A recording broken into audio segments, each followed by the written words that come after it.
तो okay, welcome to the second problem solving session. ये session भी आपका फिजिक्स का रहेगा और ये रहेगा एनएलएम का। ठीक है, तो यार एनएलएम के अंदर यहाँ पे हम बहुत सारी प्रॉब्लम सॉल्व करेंगे न्यूटन सेकंड लॉ वगैरह को यूज कर करके। और इन प्रॉब्लम में यार बच्चे बहुत ज़्यादा उलझते हैं क्योंकि पहली बार इस लेवल की कैलकुलेशन आती है 11th क्लास के बच्चों के हाथ में। काइनेमेटिक्स फिर भी यार एक बार ईजी होती है, एनएलएम में बच्चे बहुत उलझते हैं। ठीक है, तो भले आपका कोई सा भी एग्जाम हो, क्लास 12th हो, जेई हो, नीट हो, ब्ला ब्ला ब्ला जो भी हो, ये काफ़ी कॉमन एक थीम रहता है। तो यार अपन यहाँ पे कुछ डिस्कशन कर लेते हैं प्रॉब्लम्स का। तो सबसे पहले अपने पास प्रॉब्लम आई है कि एक फ्रिक्शनलेस एक प्रिज्म पड़ा हुआ है। ठीक है, ये पूरा फ्रिक्शनलेस है और ये चीज फिक्स्ड है। यहाँ पे पुली लगी हुई है और इस तरह से सिस्टम बना हुआ है। फाइंड करनी एक्सेलरेशन ऑफ ईच मास। ठीक है, सिंपल। तो यहाँ पे की इनसाइट्स वगैरह कौन कौन से लेंगे अपन ध्यान से सुनेंगे लास्ट में। तो इसमें अपन को गिवन है कि m3 greater than m2 greater than m1। ठीक है, इस तरह की एक ऑर्डर गिवन है। ठीक है, अब मैं यहाँ पे एक्चुअली वेरिएबल्स लेके चल रहा हूँ क्योंकि वैल्यू लेके चलते तो उसमें कैलकुलेशन में फालतू में फंसते, अपन वेरिएबल लेके चलेंगे। और इन जनरल अपन यार चलो ये मान लेते हैं कि सिस्टम इधर एक्सेलरेट कर रहा है, मतलब ये जो बॉल, ये जो m3 है ये नीचे जा रहा है, ये ऊपर जा रहा है और ये ऊपर जा रहा है। ठीक है, अगर ये नीचे जाएगा तो ये ऊपर जाएगा, ऑब्वियस सी बात है। इसको और कोई ऐसे खींच रहा है तो ये ऊपर जाएगा, सिंपल है ना। इसमें कुछ आई होप आपको समझ में आ रहा है मैं क्या कहना चाह रहा हूँ, कंफ्यूज तो नहीं हुए। ठीक है, और इसकी बात करें तो अगर ये इसको नीचे खींच रहा है, ये अगर ऊपर जा रहा है तो ये भी ऊपर ही जाएगा, सिंपल सी बात है। ये एक सिनेरियो हो सकता था और दूसरा सिनेरियो ये हो सकता था ऑफ कोर्स कि ये नीचे जाए, ये इधर है और ये ऊपर है। अपन वो नहीं मान रहे, पर ये मान रहे हैं। ठीक है, और डेटा भी ये जस्टिफाई करता है, हालांकि आप उसको बाद में देख सकते हैं डिपेंडिंग ऑन द क्वेश्चन। तो अपन ने मान लिया कि यार इसकी एक्सेलरेशन सिस्टम की इधर हो रही है। ठीक है, दिख रहा है ना कैमरा के फील्ड ऑफ व्यू में। हाँ ठीक। तो अब यहाँ पे अपन निकालते हैं कि कैसे क्या करना है। ठीक है, तो आपको ऐसे क्वेश्चन जब भी है आपको फ्री बॉडी डायग्राम बनाना रहता है हर एक चीज का। ठीक है, तो पहले फोर्सेस देख लो। इस पे कौन से फोर्स लग रहा है, m3g, और ऊपर एक टेंशन लग रही है। ठीक है, ये T1 मान लो। अब ये टेंशन ऊपर क्यों लग रही है आप सोचो। आप ये सोचो कि यार आपके पास जैसे कोई ब्लॉक पड़ी हुई है, ठीक है, या आप एक रस्सी, मतलब आप ऐसे सोचो ना कि यार अगर आपके पास एक ब्लॉक है, ठीक है, जैसे ब्लॉक है, इसको आप पूरा रियल वर्ल्ड में सोचो। अगर ये ऐसे रेस्ट में पड़ा होता, ये अगर रेस्ट में पड़ा होता, एक्सेलरेट नहीं कर रहा होता, तो यहाँ पे अगर एक रस्सी से टंगा हुआ है ये, तो वो जो रस्सी है वो उस ब्लॉक को ऊपर फोर्स लगा रही होती है, ऑब्वियस सी बात है यार, है ना। या आप ऐसा सोचो ना, आप किसी ऑब्जेक्ट को लटकाते हो दीवार से और ऐसे ऑब्जेक्ट लटक रहा है, तो ये लटक क्यों रहा है, क्योंकि नीचे वाले फोर्स को किसने किसने बैलेंस किया है, तो यानी कि टेंशन इस पे ऊपर लगेगी। ठीक है, समझ में आया ना। तो ऐसे सोचना है रियल लाइफ में कि भाई रियल लाइफ में अगर लटक रहा होता तो क्या होता। ठीक है, अब यहाँ पे अपन देखते हैं, अगर यहाँ पे ये जो बंदा है, ये जो रस्सी है, इसको ऐसे ऐसे नीचे खींच रही है। ठीक है, अगर कोई पुली, अब यहाँ पे आपको ऐसे सोचना है, आप M2 को कंसिडर करो सिस्टम यहाँ पे। ठीक है, M2 की बात करते हैं। M2 पे कौन कौन से फोर्स लग रहे हैं, तो नॉर्मल फोर्स तो लग ही रहा है, ऑब्वियस सी बात है, इसके परपेंडिकुलर सरफेस के, और एक इसका नीचे M2G तो लग ही रहा है, ये तो है ही। अब यहाँ पे दो टेंशन लग रही है।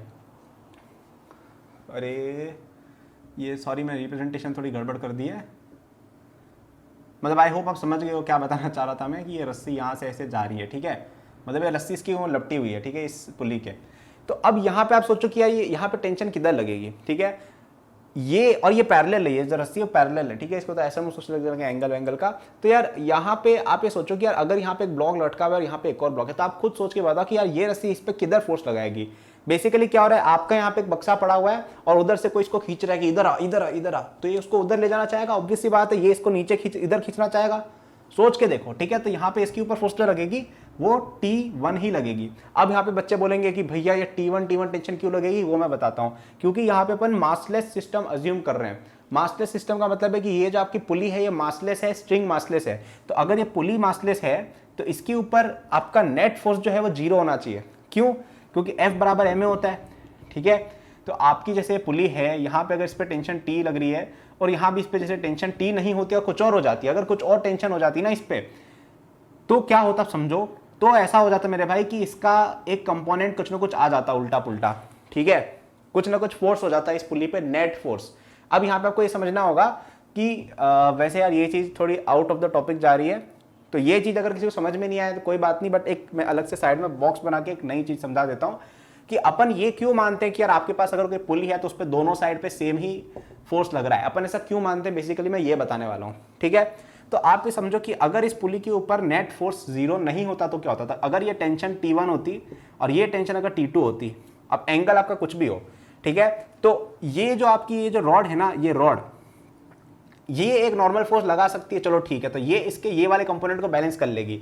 अब अपन इसके ये वाले कंपोनेंट्स देते हैं ना अगर टेंशंस के, जो परपेंडिकुलर टू द रॉड है, परपेंडिकुलर टू द रॉड अगर अपन कंपोनेंट लेंगे ना टेंशन का, वो अगर कैंसिल नहीं हुआ, तो एक नेट फोर्स लग रहा होगा इस पे अलोंग हॉरिजॉन्टल डायरेक्शन, यानी कि ये जो पुली है इस पे एक फोर्स लग रहा है, इस पे एक रोटेटिंग फोर्स लग रहा है, लेकिन अपन ने पुली को मासलेस माना है, तो F बराबर m है, तो यानी कि आपका एक्सेलरेशन कितना होता है F अपॉन m, ठीक है। तो m अगर 0 है तो अगर हल्का सा भी फोर्स हो गया ना तो इसकी एक्सेलरेशन इनफाइनाइट हो जाएगी, और ये तो पॉसिबल ही नहीं है।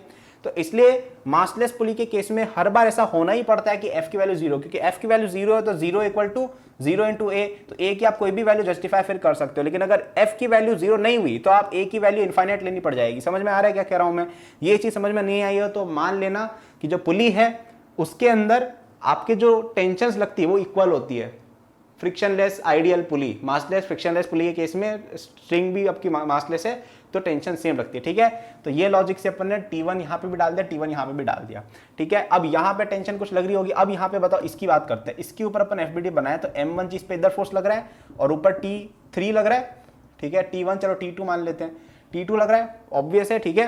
ये और ये बिल्कुल सेम चीज है, कोई दिक्कत ही नहीं, टेंशन अलग वैल्यू लेंगे, ऑफ कोर्स सेम वैल्यू होने का कोई रीजन नहीं है ना। यहाँ पे कोई बच्चे T1 ले लेंगे तो आपको जहां जहां पे आपके पास कोई रीजन नहीं हो फालतू में वैल्यू बराबर नहीं माननी, जैसे यहाँ पे और यहाँ पे टेंशन बराबर मानने का रीजन था जो मैंने आपको एक्सप्लेन किया, ठीक है। यहाँ पे और यहाँ पे टेंशन सेम होगी, कोई रीजन नहीं है, तो अपन यहाँ पे T2 वैल्यू लेंगे, एक नया वेरिएबल लेंगे, ठीक। अब यहाँ पे भी आपकी टेंशन बराबर होगी इस वाले लॉजिक से, और यहाँ पे टेंशन का डायरेक्शन किधर होगा, इधर, क्योंकि ये जो मास m1 है वो इसको m2 को नीचे खींच रहा है तो टेंशन इधर होगी।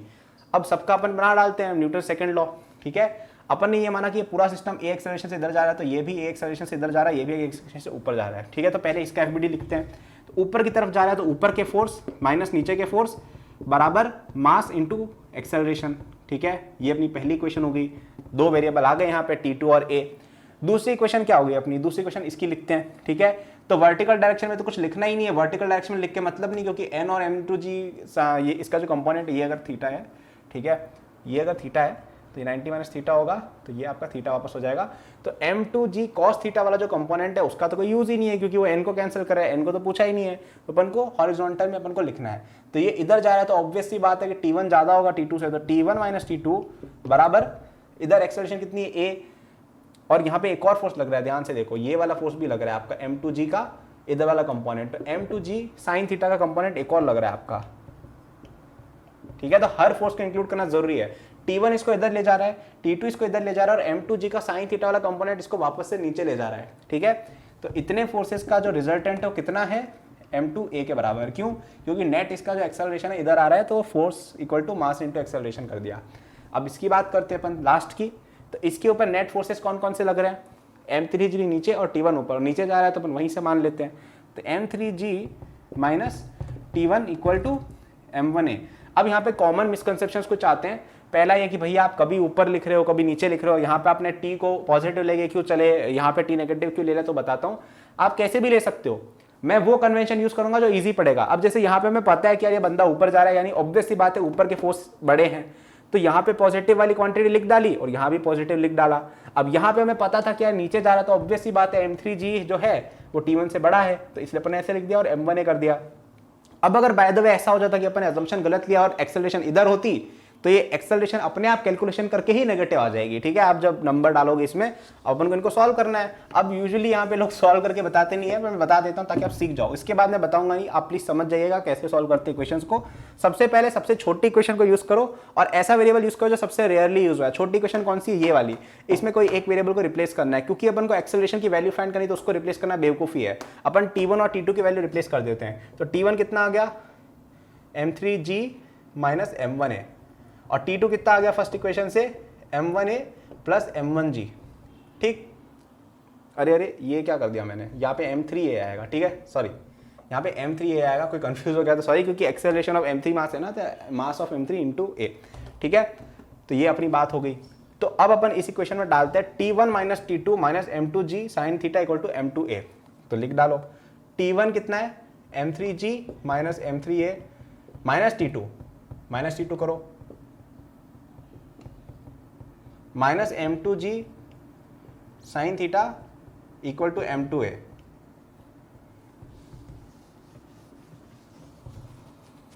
तो अब निकालो इसमें वैल्यू क्या आती है। तो एक्सेलरेशन वाले टर्म सारे उधर ले लो, तो इधर क्या बचेगा अपने पास, g into m3 minus m1 minus m2 sine theta. कौन कौन से टर्म्स अपन यूज कर लेंगे कट कर लो ताकि कैलकुलेशन आसान हो। और a वाले टर्म सारे उधर ले लो, तो a को अपन ने कॉमन ले लिया, m1 plus m2 plus m3 आ रहा है देखो।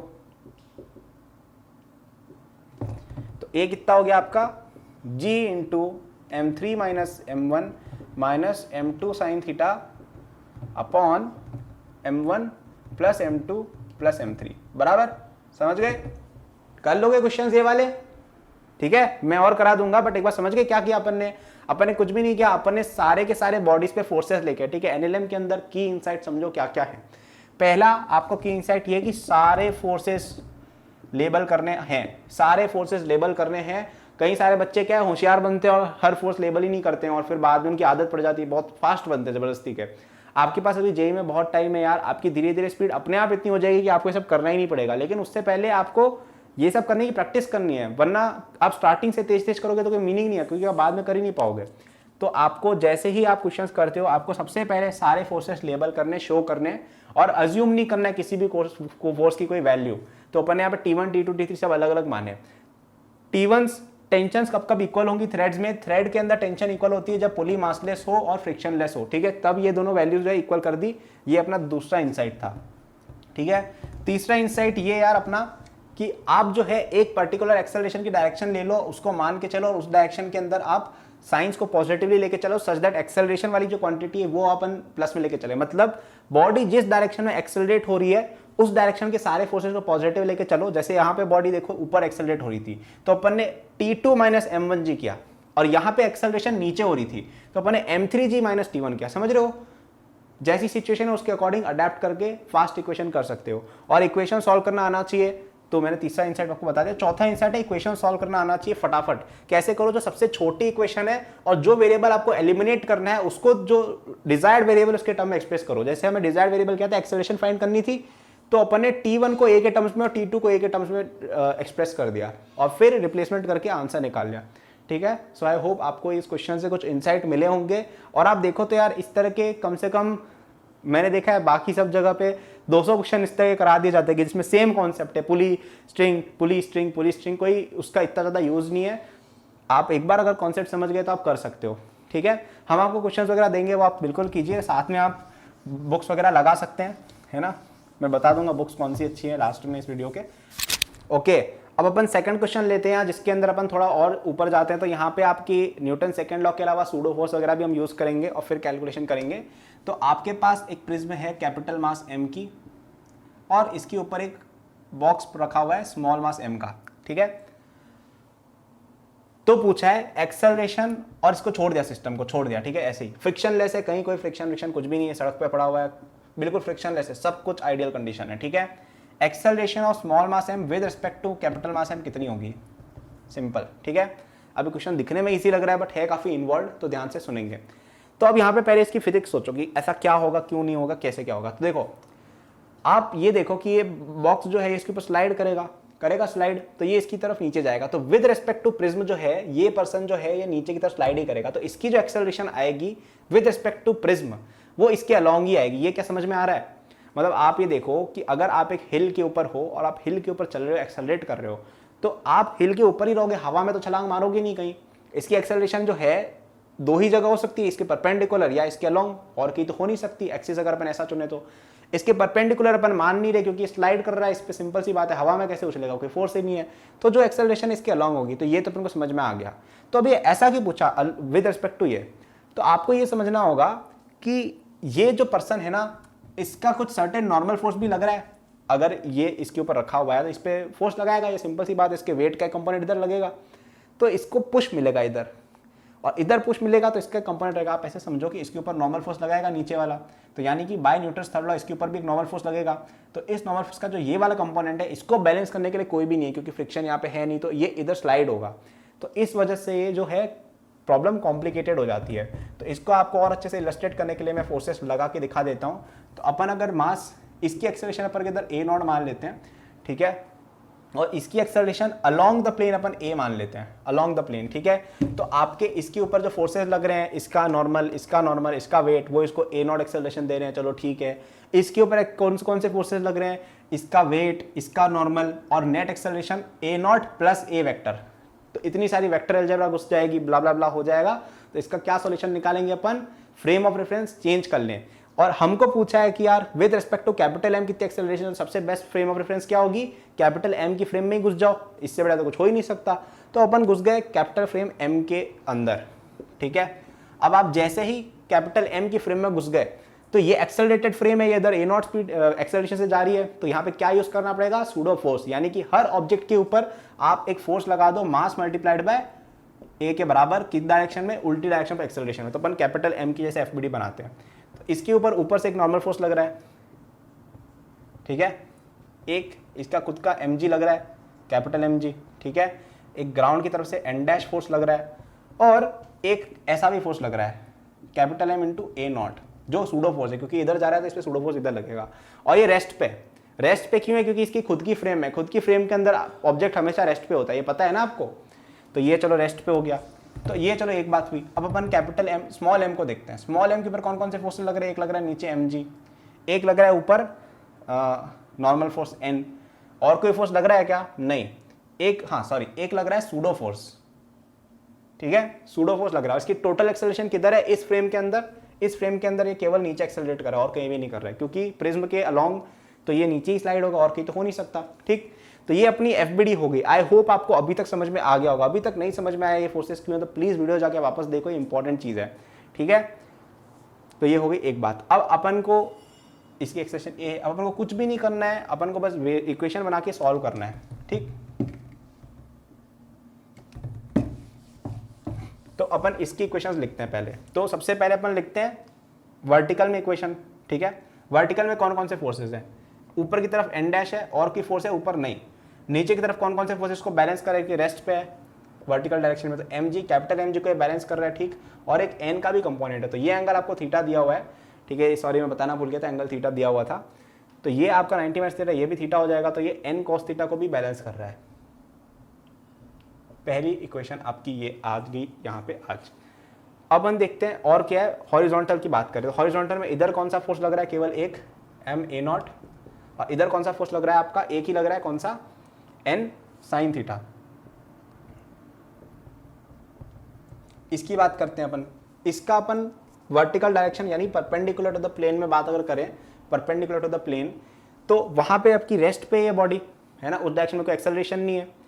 अब ये वाली चीज अपन यूज नहीं कर पाते कहां पे, अगर अपन वो कर रहे होते frame of reference of ground पे चल रहे थे, क्योंकि वहां पे भी एक्सेलरेशन हो रही है because of the acceleration of the prism, तो डिफिकल्ट हो जाता क्वेश्चन, तो इसलिए अपन ने ये चीज की है। तो यहाँ पे आप देखो कि फोर्सेस कैंसिल कर दो इस डायरेक्शन में, तो ऊपर कौन सा लग रहा है, एन एक ही लग रहा है और एक एम ए भी लग रहा है, ठीक है। तो ये एंगल आपका थीटा अगर है, ठीक है, तो ये भी एंगल थीटा हो जाएगा। तो M A cos theta, sorry M A naught sine theta जो है वो भी ऊपर लग रहा है, small M A naught sine theta भी आपका ऊपर लग रहा है, ठीक। और कौन सा फोर्स है ऊपर, और ऊपर कोई भी फोर्स नहीं है। और नीचे की तरफ फोर्स कौन सा है, M G sine theta, sorry M जी कॉस थीटा, ठीक है। ये आपका अगर 90 माइनस थीटा, थीटा एम जी कॉस थीटा आपका फोर्स नीचे एक और लग रहा है, तो इसको बैलेंस कर रहा है ये small M G cos theta. अपन देखते हैं इस डायरेक्शन में, इस डायरेक्शन में एक्सेलरेशन हो रही है, तो अपन को फोर्सेस को कैंसिल नहीं करना है। Net force along this direction equal to mass into acceleration, ठीक है। तो net force along this direction कौन कौन से हैं, तो एक आपका एम जी का कंपोनेंट हो गया, एम जी साइन थीटा इधर, ठीक, प्लस एम ए नॉट कॉस थीटा, और कौन सा फोर्स है, और कोई भी फोर्स नहीं है, इक्वल टू एम इंटू ए हमें फाइंड करना है, तो अपन को ये चीज निकालनी है। तो ए फाइंड करने के लिए अपन को यहाँ पे केवल एक वेरिएबल चाहिए, ए नॉट अपन को कहाँ से मिलेगा, इन दोनों इक्वेशन से, ठीक है। इन दोनों इक्वेशन के अलावा और ये इक्वेशन की जरूरत नहीं है, क्योंकि यहाँ पे एन डैश आ रहा है जिसकी अपन को कोई आवश्यकता नहीं है। एन डैश निकालना तो अपन निकाल सकते थे, ठीक है। तो अपन इन दोनों को यूज करके पहले ए नॉट निकालते हैं, ठीक है। हाँ, तो यहाँ पे अपन को सबसे पहले n को एलिमिनेट करना रहेगा। देखो इन दोनों इक्वेशन में से n को एलिमिनेट करना है, तो सबसे छोटी वाली चीज को पकड़ लो। तो इसमें n की वैल्यू अपने लिख दी capital M a naught upon sine theta, और इसको अपने घुसा दिया थर्ड इक्वेशन के अंदर। तो क्या क्या आ गया अपने पास, a naught capital M a naught upon sine theta plus small M A naught sine theta बराबर एम जी कॉस थीटा। ठीक, अब अपने पास ए नॉट की वैल्यू आ गई है, कितनी है वो value, M G sine theta divided by, bracket में ले लो इस पूरी चीज़ को, M upon sine theta plus M small M sine theta. ठीक है, स्मॉल एम कैपिटल में कंफ्यूज मत हो जाना भाई। चलो ठीक है, अब अपन इस चीज़ को इसमें डाल देंगे तो अपना आंसर आ जाएगा। तो इसमें पहली बात एम एम एम उड़ा दो, तो अपने पास g sine theta plus a naught cos theta से बेसिकली ए आ जाएगा। तो ए की वैल्यू कितनी है, g sine theta plus a naught cos theta. तो ए नॉट कितना है आपका, एम जी साइन थीटा, इसके अंदर कॉस थीटा मल्टीप्लाई भी मैं यही कर रहा हूँ, upon capital M plus small M sine square theta, LCM ले लिया मैंने। ठीक है, जो भी होता है यार वो है ना, मतलब नीचे मैंने वो ले लिया आपका कॉमन, तो ये एम साइन स्क्वायर थीटा हो गया, साइन थीटा ऊपर पहुंच गया, तो ये चलो हो गया। अब अपन को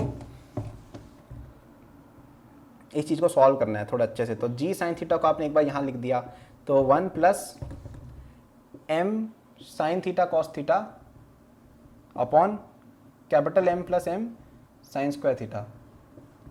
ठीक है, इस तरह का कुछ आपका आंसर यहाँ पे आ रहा है। ठीक है, अब यार ये अलग अलग बुक के अंदर अलग तरीके से सॉल्व करके अलग अलग आंसर लिखा देंगे, किसी में साइन की जगह कॉस लिख देंगे, किसी के अंदर क्या कर देंगे, तो वो सब आप करने को कर सकते हो, बट इसका रफली आंसर ये है, मेरा बेसिक मैसेज ये रहेगा। ठीक है, तो ये क्वेश्चन अगर आप देखो तो इसके अंदर 2-3 चीज़ें अपन ने देखी है ना, या कैलकुलेशन के ऊपर मत जाना, यहाँ पे फिजिक्स यहाँ तक ही थी, इसके बाद जो भी वो कैलकुलेशन वाली बातें हैं तो उनके अंदर आप देखते रहिएगा, जैसा भी है मैंने एंड तक आंसर ला के आपको एक बार बता दिया है। फिर भी तो इसके अंदर क्या चीज़ अपन ने मेन सीखी, ये कि यार अगर आपको कई बार एक बॉडी अगर एक दूसरी बॉडी के रेस्पेक्ट में एक्सेलरेटेड और वो बॉडी भी अगर एक्सेलरेटेड है और आपको इसकी एक्सेलरेशन पूछिए तो सूडो फोर्स वहां पे बहुत ज़्यादा काम आता है। तो इस क्वेश्चन के थ्रू बेसिकली मुझे सूडो फोर्स के कॉन्सेप्ट का एप्लीकेशन आपको बताना था कि यार सूडो फोर्स को यूज़ कैसे करते हैं। ठीक है, तो यहाँ पे आपको बहुत ही अच्छा सूडो फोर्स का एक एप्लीकेशन दिख रहा है। दूसरी बात ये यार कि आपको इस तरह की इक्वेशन को सॉल्व करना अच्छे से आना चाहिए। वापस से मैंने आपको इक्वेशन सॉल्विंग समझाई है, जैसे इन दोनों पे आपको यूज़ करना था, तो अपन ने छोटे इक्वेशन को पकड़ के एक बार n को एलिमिनेट करके ए नॉट की वैल्यू लिया, फिर यहाँ घुसा दिया, तो आंसर ऐसे आ जाते हैं। ठीक है, तो या मोस्टली यही था इस क्वेश्चन से। आपको आई होप सूडो फोर्स की थोड़ी अप्रिसिएशन बड़ी होगी, क्योंकि अगर अपन सूडो फोर्स यूज़ नहीं करते तो अपन को इसका पहले ए नॉट इधर एक्सेलरेशन करके लिखनी पड़ती, बड़ी इक्वेशन बनती, और इसके ऊपर अपनी एक्सेलरेशन दोनों दिशाओं में होती, इधर भी एक एक्सेलरेशन होती, इधर भी एक्सेलरेशन होती, और एक इधर भी एक्सेलरेशन होती। तो दोनों एक्सेलरेशन को देखते ना तो अपनी इक्वेशंस काफ़ी ज़्यादा बन जाती और इतनी बड़ी बड़ी इक्वेशंस बनती, बहुत बड़ी बड़ी। ठीक है, ये तो कुछ भी नहीं है। So this was for the application of your pseudo forces.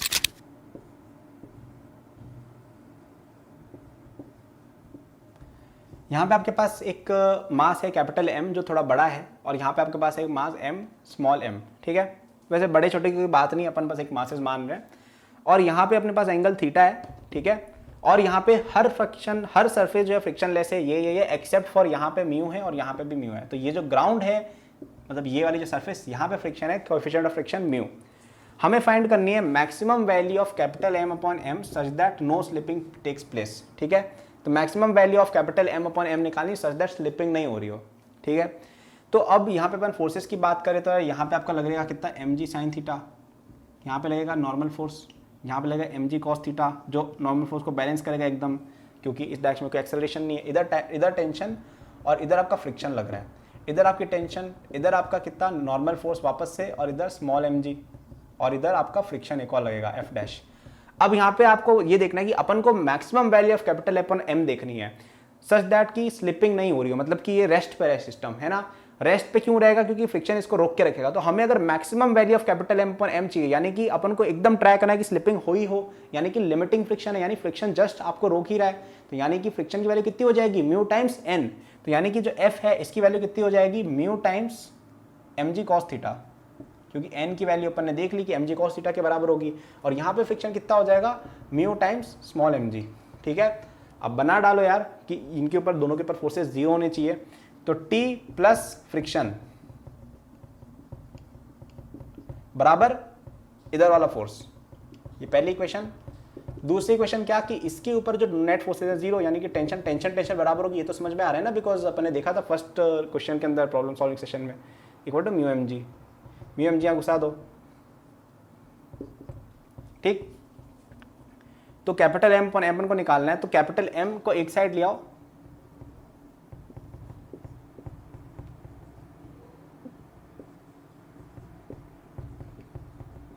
और स्मॉल m को एक साइड ले आओ, ये इधर हाँ माइनस इधर ले लो, ठीक है। अब इसको अपन डिवाइड करेंगे तो capital M upon small m पास आ जाएगा। Capital M upon small m कितना हो जाएगा यहाँ पे, minus m upon mu cos theta minus sign theta, ठीक है। तो अब माइनस को हटा दो, वो मैंने माइनस एक्चुअली इसलिए लिया था बिकॉज सॉरी म्यू है ना, तो mu upon sine theta minus mu cos theta, ये प्लस माइनस का सॉरी वो मैं थोड़ा उल्टा अज्यूम कर लिया था, तो ये आपका आंसर हो जाएगा, ठीक है। कुछ भी नहीं किया, मैंने लिमिटिंग फ्रिक्शन मान के दोनों के ऊपर इक्वेशन फोर्सेस बैलेंस कर दिए, ऊपर नीचे वाले दोनों, तो ये अपने पास रिलेशन आ गई। तो यानी कि अगर ये वैल्यू हो जाती है ना आपकी कैपिटल M अपन M की, तो आपकी लिमिटिंग मतलब इससे कम अगर कैपिटल M अपन M की वैल्यू हुई तो स्लिपिंग नहीं होगी। अब यहाँ पे एक स्पेशल केस आता है कि अगर ये वैल्यू नेगेटिव हो गई नीचे वाली,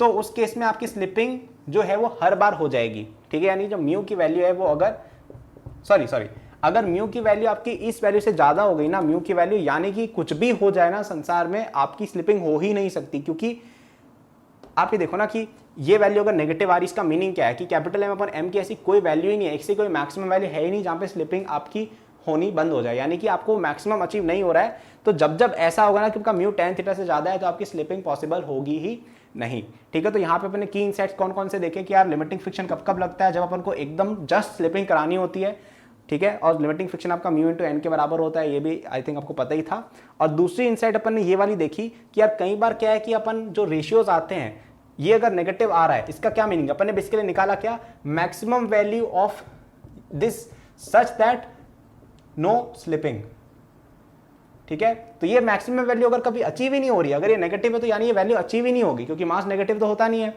इसका मतलब स्लिपिंग कभी हो ही नहीं सकती, जो यहाँ पे जस्टिफाई भी हो रहा है, क्योंकि म्यू की वैल्यू आपकी tan थीटा से ज्यादा है, म्यू की वैल्यू tan थीटा से ज्यादा है, यानी कि ये जो कैपिटल M है ना, ये ही इसका जो फ्रिक्शन है, it is enough to balance it. यहाँ पे कोई टेंशन ही नहीं लग रही है, टेंशन ही नहीं लग रही है तो इसको कोई खींचेगा ही नहीं, इसको फ्रिक्शन बचा रहा है तो यहाँ टेंशन ही नहीं, यहाँ टेंशन नहीं, तो ये क्यों स्लिप होगा, समझ गए।